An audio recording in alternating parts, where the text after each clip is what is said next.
All right, we're going to go through what you're going to be experiencing when you change valve springs in a typical LS cylinder head.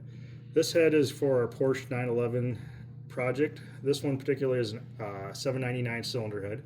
What you're going to run into when you're working on most cylinder heads in general, you're going to have an issue with probably broken off exhaust manifold bolts.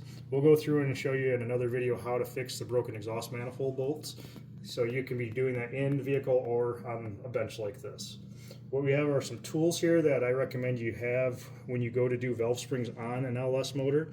Starting off with, you can use Comp Cams has a really nice value priced tool for changing your valve springs. This works really good on removing stock valve springs and also works good on installing valve springs that are under a 600 lift easily. Now, if you're using valve springs that are good for anything over 600 lift, this will work, but it's more of a challenge because you're going to have to move it around just to get it just right to put the new valve springs on.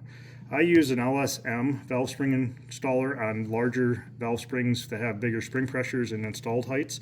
This is a lot easier of a tool to actually get the valve springs to go back on, which we'll show that in the video later on.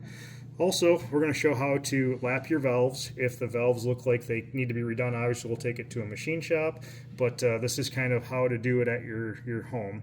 What we're also going to do is, if you're doing this on the vehicle, you're going to want to use some type of regulated air pressure with a spark plug adapter.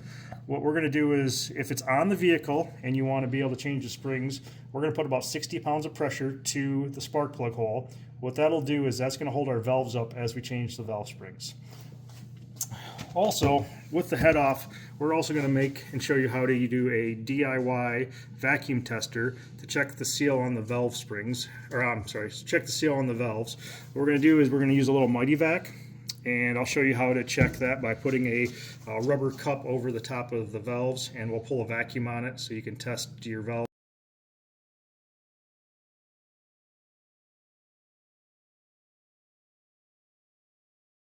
Well, it's not very common, but you do once in a while find a broken valve spring when tearing apart a LS motor. Now, some camshafts are sold as NSRs, which stands for no springs required. I do not recommend an NSR cam just for particular reasons like this. This engine is about 100,000 miles, and it very rarely, but probably 1 out of every 20 that I've taken apart, engines that is, I've found a broken valve spring.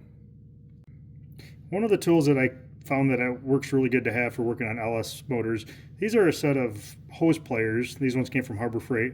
They have different sizes, but this particular size is the right size for grabbing the valve seals on an LS. So super easy way to remove the valve seals. You're not prying on the cylinder head to do anything to get it to come loose.